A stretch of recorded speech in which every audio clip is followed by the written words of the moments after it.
मेरठ से आतंकवाद निरोधक दस्ते द्वारा गिरफ्तार मौलाना कलीम सिद्दीकी के तार फरीदाबाद से भी जुड़ गए हैं। मौलाना कलीम सिद्दीकी और उसके 5 अन्य साथियों के खिलाफ सेक्टर 17 में जबरन धर्मांतरण का मामला दर्ज किया गया है। पीड़ित विनोद ने पुलिस को दी शिकायत में बताया कि 2011 में वह अपने परिवार के साथ सेक्टर 17 की प्रेम नगर की झुग्गियों में रहता था। उसी के पड़ोस में कुछ मुस्लिम युवक रहा करते थे जो उसे मुस्लिम समाज की अच्छाइयों के बारे में बताया करते थे और हिंदू धर्म की वह बुराई किया करते थे।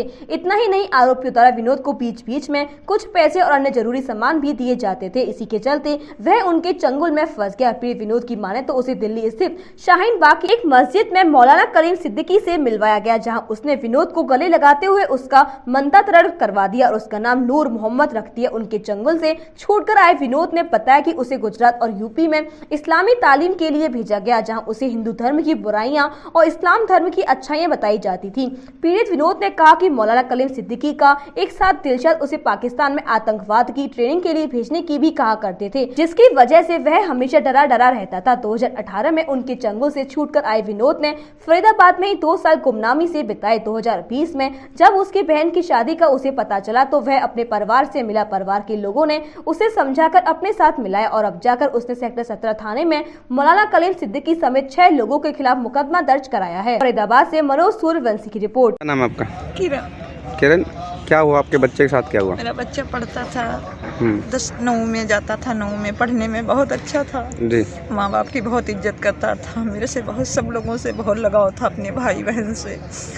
पता ही नहीं चल पाया। सर मैं काम करने चली जाती, हम लोग चले पढ़ने ना जाए, स्कूल ना जाए। मैं कहा क्यों नहीं जाता स्कूल? मम्मी मेरा मन नहीं लगता। मैं कहा क्यों नहीं मन लगता? फिर 10वीं में चला गया। हम कहा टानू पढ़ ले बेटा, प्यार से इसको टानू हम बुलाते थे, नाम विनोद है। तो मैंने कहा बेटा पढ़ ले, पढ़ाई में बहुत कुछ, मैं पराया घर जूठन धो रही हूँ, कम से कम तू ना कर। मैं अच्छे से पढ़ाई कर, अच्छे से पढ़ ले बेटा, हम नहीं कर पाएगू तो तुम भी तो करो कुछ। कह रहे हाँ मम्मी अच्छे से करूँगी। हमें पता ही नहीं चला ये कब ऐसे चला गया। फिर ये कह लगा मम्मी मैं पढ़ाई छोड़ देता हूँ, 10वीं कर ली। कैसे 10वीं ये कर ली। फिर करके कहता मम्मी मैं पढ़ाई अब नहीं करूँगी, मैं काम करूँगी, घर के हालात बिगड़े हैं, मेरी भाई बहन। तुम कहा कोई नहीं मैं पढ़ाऊँगी, तुम पढ़ो। 11वीं में इसका एडमिशन दिलाया, स्कूल पढ़ाया, नहीं गया स्कूल, छोड़ दिया। फिर ये ऐसे धीरे धीरे ये इधर उधर कर भटकने लगा। हम कहा क्यों, क्या हो गया? कैसे पता चला कि बच्चे ने धर्म परिवर्तन करवाया है? ये मुझे पता ऐसे चला कि इसको ये गुम हो गया, मेरे घर से गुम हो गया। टोला मोहल्ला में हर जगह में पूछती जाती रही है, कहीं नहीं मिला मुझे। मैं रो 4 महीना तना तड़पी कि मेरी माँ खौफ खा के मर गई। तो कहाँ कंप्लेंट लगाई आपने इसकी? कैसे कंप्लेंट लगाई पुलिस? फिर इसको मैं जब ये गुम हो गया, नहीं कहता मैं कमाने जाऊंगी, ये है कुछ। फिर एकदम से चला गया, घर में भी नहीं बताया। तब इसको मैं गुमशुदा की रिपोर्ट लिखाई मैंने इसकी कि कहाँ जब 4। कौन से थाने में कंप्लेंट कराई थी? ये 17 का चौकी है जो फरीदाबाद सेक्टर 17। हाँ जी। क्या नाम है जी आपका? मूलचंद। कहाँ रहते हो, कहाँ के निवासी? 17 में, मतलब यूपी से शुरू करें। यहाँ कहाँ रहते हो फरीदाबाद? यहाँ 17 में CNG पंप के पास में प्रेम नगर नाम की झुग्गी है। अच्छा, क्या हुआ था तुम्हारे साथ या तुम्हारे बेटे के साथ, कुछ बताएं? हमारे बेटे के साथ में हमको पता नहीं चला सर। 2013 की बात है। ये 10वीं क्लास में था।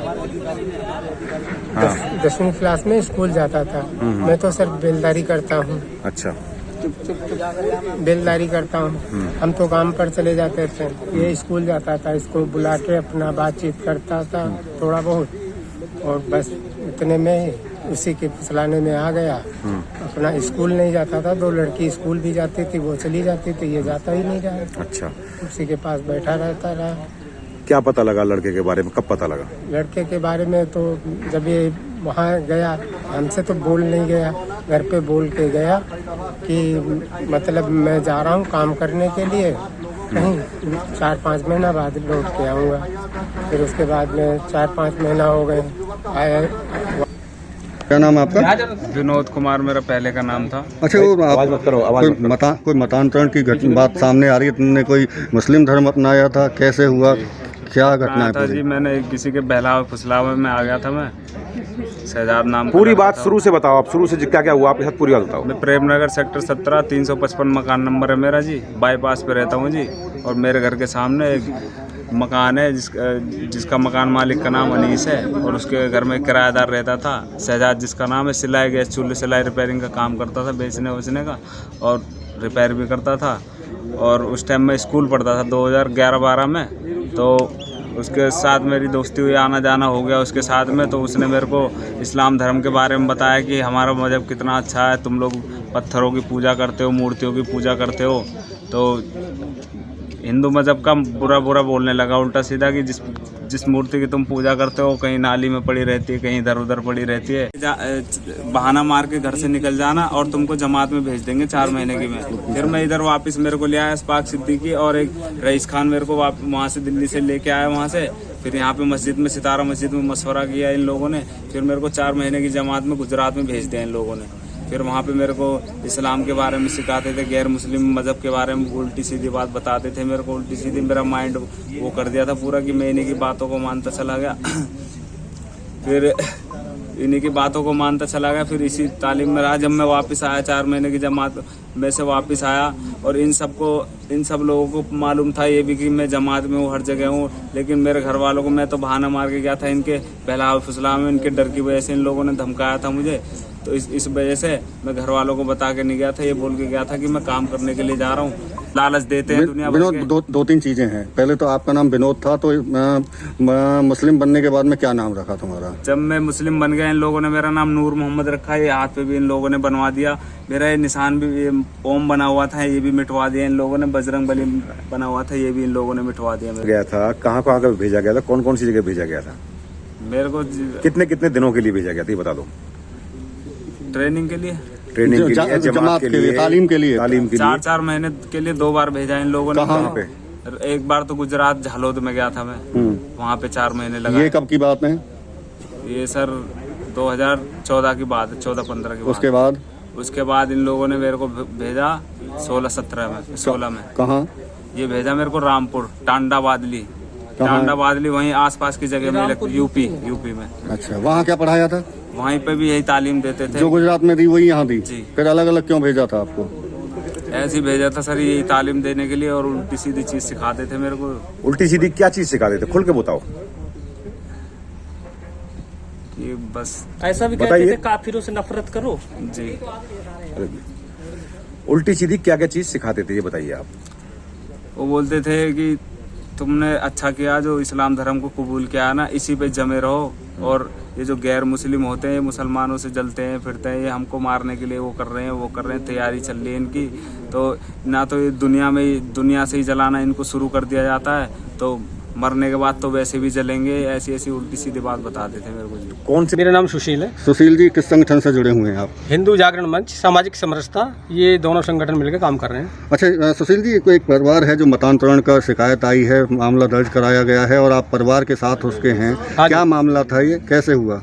ये मामला आपने शाहीन बाग का नाम सुना होगा। ये वही शाहीन बाग है जहाँ सीए और एनआरसी के खिलाफ नारे लगते थे कभी जी। और वहीं पे एक मस्जिद है, ग्लोबल पीस, उस मस्जिद का नाम है ग्लोबल पीस सेंटर। नाम सुनने में कितना बढ़िया लग रहा है, ग्लोबल पीस सेंटर। लेकिन उसके अंदर जब गए तो वहाँ बिल्कुल अलग तरह का माहौल है। वहाँ का जो संचालक है कलीम सिद्दीकी, जो कल अरेस्ट हो चुका है, वो इस तरह के बच्चों को भ्रमित करता है। और उसका नेटवर्क पूरे मेवात में, यूपी में, हरियाणा में, पंजाब में, चारों तरफ है। उसके जो गुर्गे हैं वो इस तरह का शिकार करके लाते हैं और इसको वहाँ पीस सेंटर पे पहुँचाते हैं। वो इनका ब्रेन वॉश करता है वहाँ। तो ऐसे ही इसका ब्रेन वॉश करा गया, इसको वहाँ रखा गया और धीरे धीरे इसकी यातना इसको दी गई। इसको कम से कम 3 बार 4-4 महीने का इसको ट्रेनिंग दी गई और उसके बाद इसको एक फाइनल ट्रेनिंग देनी थी। उससे घबरा के ये फिर उसने सोचा मैं यहाँ से जान बचाऊँ, तब ये वहाँ से निकल के भागा। उसके बाद भी उन्होंने पीछा नहीं छोड़ा इसका। तब ये हमारे पुलिस की इसने मदद ली और हमारे संगठन के लोगों से मिला और आज ये आपके बीच में है। तो जो आरोपी एफआईआर दर्ज करा दी गई है, जिसमें आरोपी भी 5-6 लोग बताए गए, उनमें से क्या पुलिस ने किसी को गिरफ्तार किया? हाँ, वो हो जाएगा। पुलिस अपना काम कर रही है, उसमें हम ज़्यादा इंटरफेयर नहीं करेंगे। अच्छा, वो अपना काम कर रही है पुलिस। क्या लगता है ये किस तरह से समाज में जिस तरह से मतांतरण के ये केस सामने आ रहे हैं, क्योंकि आप इस तरह के केसों को हैंडल करते हैं, देखते हैं, कितना बड़ा ये रैकेट है, कैसे देखते हैं इसे? रैकेट तो इतना बड़ा है कि इनके लिए शब्द ही नहीं कह सकते हम, क्योंकि ये खुद अपने मुँह से बताएगा कि वहाँ कितने लड़के आते थे सैकड़ों की संख्या में पर डे लड़के आते थे वहाँ। मौलाना कलीम सिद्दीकी के इसके अलावा जो ये फरीदाबाद का मामला है, इसके अलावा और भी कई मामले सामने हैं। कितने मामले आपके सामने हरियाणा में 3 मामले उस पर रजिस्टर्ड है, 3 मामले। मौलाना कलीम सिद्दीकी? हाँ जी, बाई नेम से जो रजिस्टर्ड है। तो रहता है शाहीन बाग की उसमें है? शाहीन बाग के उसमें रहता है। हाँ। तो वहीं से क्या नाम सबका खेल चलता है? सबका खेल वहीं चलता है। उसका गांव तक भी हम पहुंच गए, आप शायद नहीं पहुंचे, मैं बता दूं उसके गांव तक हम पहुंच गए हैं रातों रात। खतौली के पास में फुलत नाम का इसका एक बैकवर्ड सा गांव है, अगर आप वहाँ जाके देखो आज भी वहाँ वही है। लेकिन वहाँ से लोगों को पता कि हमारा तो जो है बहुत अच्छा आदमी है वहाँ।